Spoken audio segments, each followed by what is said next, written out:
मार्गशीर्ष महिना सुरू झाला की वातावरणात एक वेगळीच शांतता जाणवते. पहाटेची थंडी, मंद वारा आणि मंदिरात ऐकू येणारा घंटानाद मन आपोआप देवाकडे झुकतं.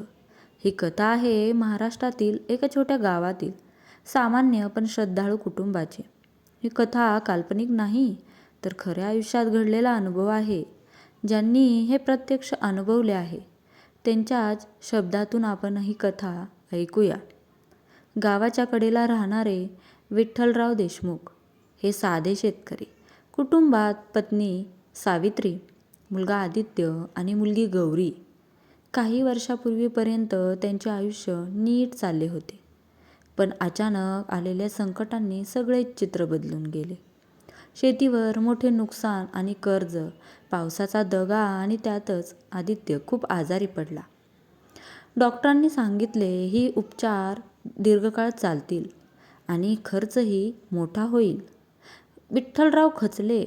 रोज देवळात जाऊन हात जोडत म्हणाले, नेहमी दुःख का येते? मनात खूप प्रश्न होते. पण सावित्री मात्र शांत होती. ती म्हणायची, देव उशीर करतो पण नकार देत नाही. तिला मार्गशीर्ष सोमवार एकादशीचे विशेष महत्त्व माहीत होते.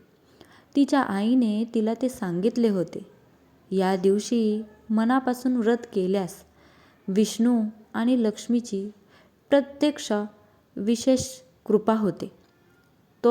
त्या वर्षी मार्गशीर्ष महिन्यात सोमवार आणि एकादशी एकाच दिवशी आले होते. सावित्रीने ठरवलं, कितीही अडचण असली तरी व्रत करायचं.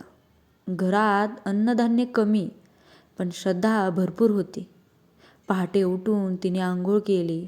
घरात छोटं पूजास्थान स्वच्छ केलं. विष्णू लक्ष्मीसमोर दिवा लावला आणि मनोमन प्रार्थना केली, देवा चमत्कार नको, फक्त मार्ग दाखव. व्रत करताना सावित्रीने कोणताही आडपडदा न ठेवता सत्याने प्रार्थना केली.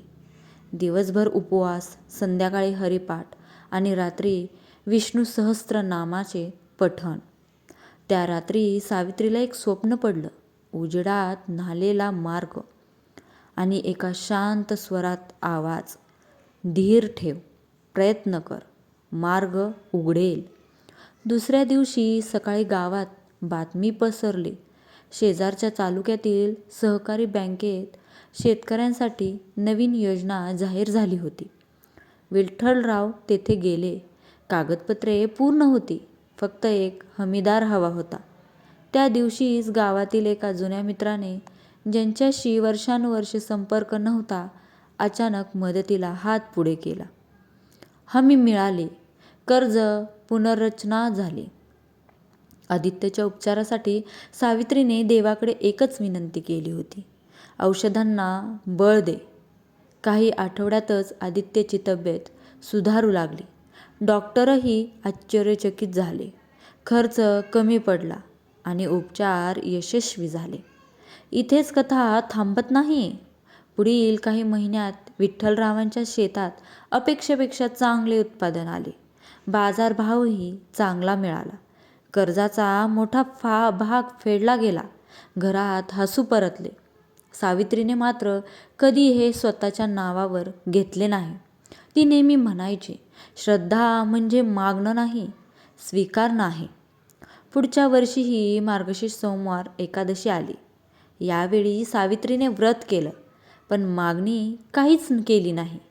फक्त कृतज्ञता व्यक्त केली. गावातील अनेक लोकांनी ही कथा ऐकून श्रद्धेने व्रत सुरू केले. प्रत्येकाला चमत्कार झाला असे नाही, पण मनाला शांती, निर्णयात स्पष्टता आणि प्रयत्नांची दिशा नक्कीच मिळाली. हीच या कथेची खरी शिकवण आहे. मार्गशीर्ष सोमवार एकादशी म्हणजे केवळ उपवास नाही, तो मन शुद्ध करण्याचा दिवस आहे. देव आपल्या आयुष्यात अचानक सोनं पाडत नाही, पण योग्य वेळी योग्य दार उघडतो. फक्त आपली तयारी हवी. आजही विठ्ठलराव सांगतात, आम्ही श्रीमंत झालो नाही, पण निर्धास्त झालो. सावित्री म्हणते, श्रद्धा असेल तर संकटही गुरु बनतं. ही कथा कोणालाही अंधश्रद्धेत नेण्यासाठी नाही, तर श्रद्धा, प्रयत्न बरोबर परिवर्तन हे सांगण्यासाठी आहे. तर तुमच्या आयुष्यात अडचणी असतील तर या एकादशीला एकच संकल्पन करा. प्रामाणिक प्रयत्न आणि शांत मन, उरलेलं देव पाहतो. श्री विष्णू लक्ष्मी कृपा सदैव आपल्या सर्वांवर राहो. धन्यवाद. ही कथा आवडली असेल तर कमेंटमध्ये श्री स्वामी समर्थ नक्की लिहा आणि पुढे 2 जणांना शेअर करा. धन्यवाद.